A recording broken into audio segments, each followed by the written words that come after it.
नमस्कार, स्वागत है आप सभी का आपके अपने चैनल एस्ट्रोलॉजी लर्नर पर। आओ ज्योतिष सीखे की श्रृंखला में आज हम आपके बीच में लेकर उपस्थित हैं एक बहुत ही महत्वपूर्ण विषय। जी हाँ, आज हम चर्चा करने वाले हैं राज प्रधान योगों की। वह कौन से हैं प्रधान राजयोग या राज प्रधान योग जो आपके जीवन में अगर हैं आपकी जन्म कुंडली में तो आपको निश्चित रूप से राजा के समान जीवन जीने का अवसर इस जिंदगी में मिलेगा। तो चलिए शुरू करते हैं आज के इस महत्वपूर्ण ज्ञानवर्धक कार्यक्रम।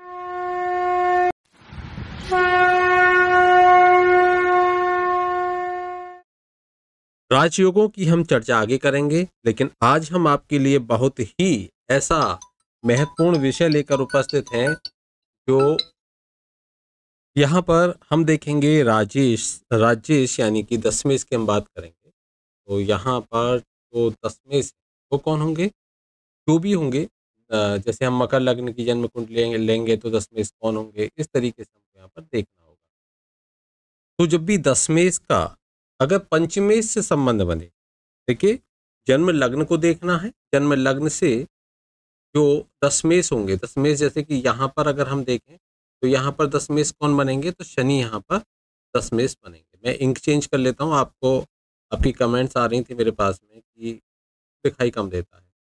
कमेंट्स थी कि साथ के साथ आप दिया करें, साथ के साथ आप बताया करें, ताकि साथ के साथ ना दिया करें मतलब आप पहले से इनको लिख कर रखा करें। तो मैं आपको बता दूं, मैं साथ के साथ ही वीडियो बनाता हूं और इसमें कोई भी किसी भी प्रकार की जो एडिटिंग है वो मैं नहीं रखता। इतना समय नहीं होता कि मैं उसमें एडिटिंग या ये जो कुछ है ऐसा कुछ कर सकूं।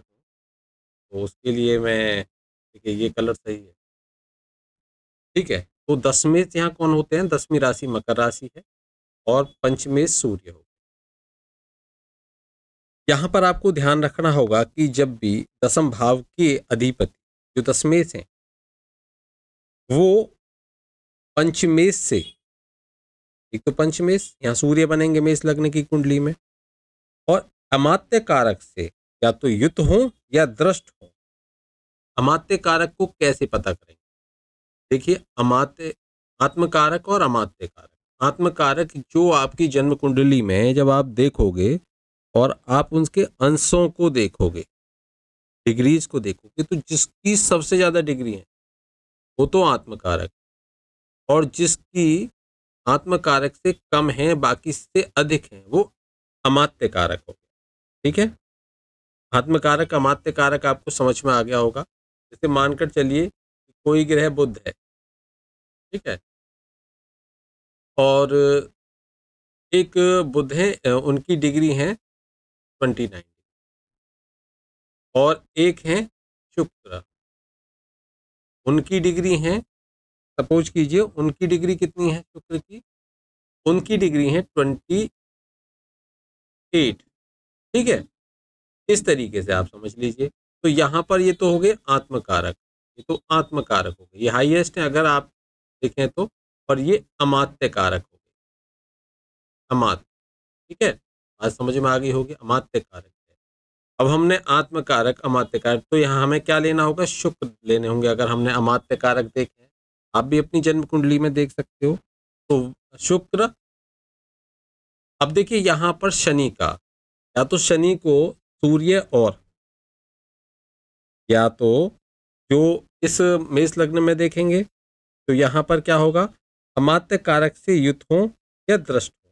दृष्ट मतलब इनको अमात्य कारक देखें, और पंचमेश देखें। किसको देखें अमात्य कारक और पंचमेश, दशमेश को।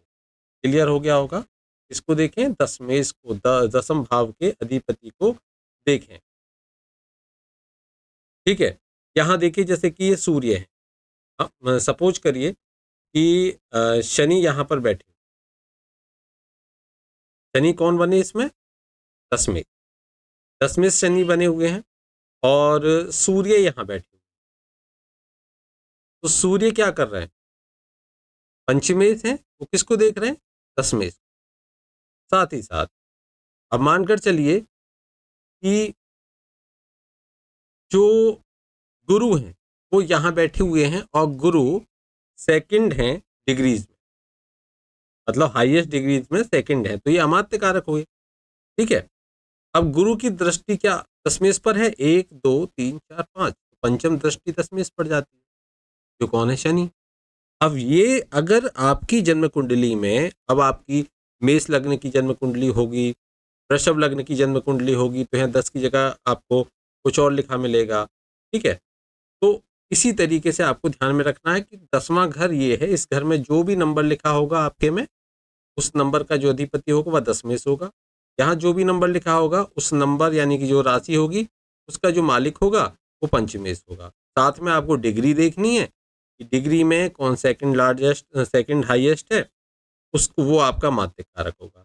तो इस भाव का लॉर्ड और अमात्य कारक ये दोनों जब 10th हाउस के लॉर्ड को देखेंगे या उनके साथ बैठेंगे तो यह क्या होगा, यह राज प्रधान योग होगा। इसमें होता क्या है, जब यह योग आपकी जन्म कुंडली में अगर बन रहा है तो आप राजा के प्रधान होते हो, मतलब यहाँ तक कि आप बहुत बड़े मंत्री होते हो, मुख्यमंत्री प्रधानमंत्री जैसे लोगों की जन्म कुंडलियों में ऐसे योग देखने को मिलते हैं। स्पष्ट है। चलिए अब हम बात करेंगे आगे बात करेंगे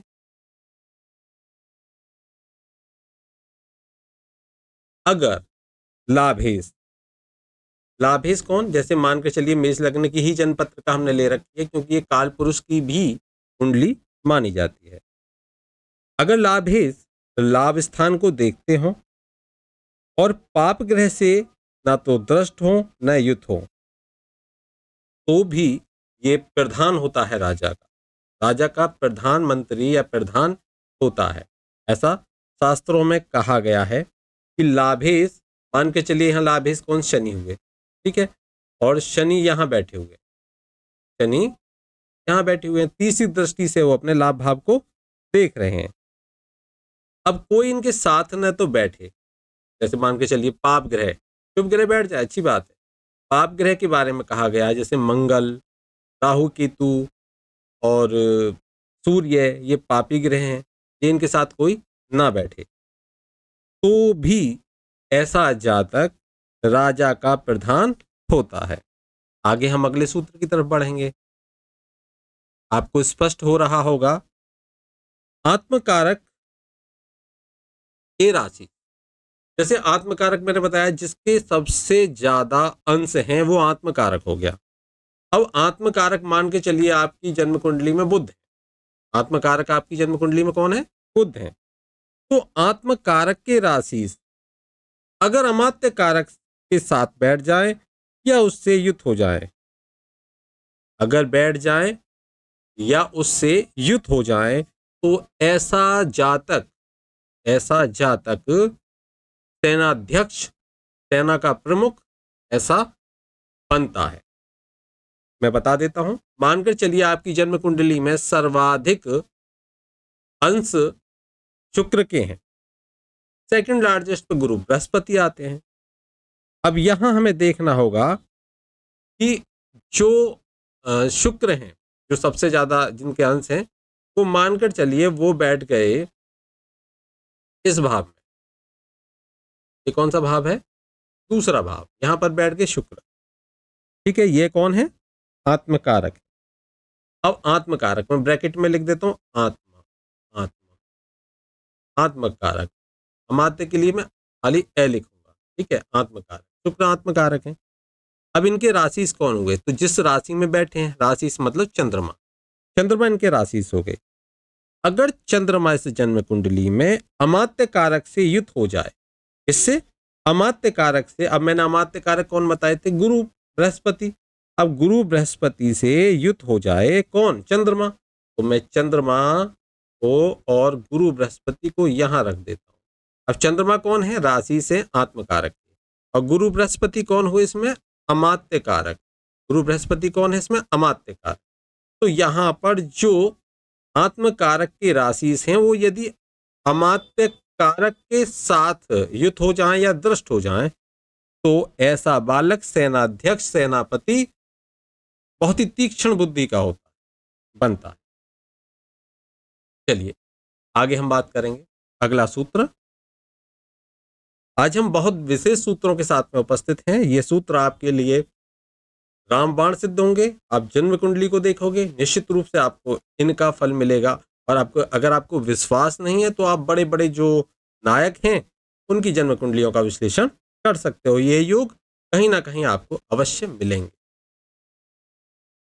अगर आत्मकारक अपने उच्चिका होकर केंद्र या त्रिकोण में बैठ जाए और भाग्य से युत हो या दृष्ट हो, भाग्येश, जैसे मेष लग्न की जन्म कुंडली में मानकर चलिए कि शनि तो है, चलिए मैं यहां ले लेता हूं बुध को, ठीक है, बुध ये हाईएस्ट है, आत्मकारक है। अब आत्मकारक बता चुका हूं मैं, ये आत्मकारक है। बुध को यहां लिख देता हूं, आत्मकारक है ये बुध। ये कौन है? आत्मकारक, आत्मा, ठीक है, बुध आत्मकारक है। अब ये उच्च कहां होते हैं? ये अपनी राशि में उच्च होते हैं। यहां बैठेंगे तो उच्च हो जाएंगे। अगर ये उच्च के होकर केंद्र या त्रिकोण में बैठे, अगर केंद्र या त्रिकोण की बात करेंगे तो बुध यहां सफल नहीं है, तो फिर हम किसको बैठाएंगे? सूर्य। इस जन्म कुंडली में कौन? क्योंकि हमने क्या बात करी? केंद्र या त्रिकोण। इसीलिए मैंने यहां आपको बताया कि अगर छठे में हो, आपका प्रश्न बनता छठे में हो आ जाए तो क्या करें? बिल्कुल नहीं। रूल जो है, सूत्र जो है वह यही है कि केंद्र या त्रिकोण। तो हमको कौन लेना होगा? इस अगर कुंडली में देखेंगे हम सूर्य ले लेते हैं, मानकर चलिए सूर्य, सूर्य आत्मकारक हुए, सूर्य आत्मकारक हुए। और ये उच्च के किस में होंगे? ये आत्मकारक हुए। उच्च के कहाँ होंगे? जब ये यहां बैठेंगे, लग्न में ही बैठ जाएंगे, क्योंकि मेष राशि में ये है उच्च के होते हैं। तो केंद्र भाव आ गया, केंद्र भाव आ गया, ठीक है। तो यहां पर हमको क्या ध्यान रखना होगा कि यहां पर बैठ जाएं और भाग्येश से युत हो या दृष्ट हो जाए। भाग्येश कौन बनेंगे? गुरु। मानकर चलिए गुरु अपने ही घर में बैठे हुए, क्या देखेंगे? 1 2 3 4 5 सूर्य को देखेंगे, मतलब युत हो जाए या दृष्ट करें।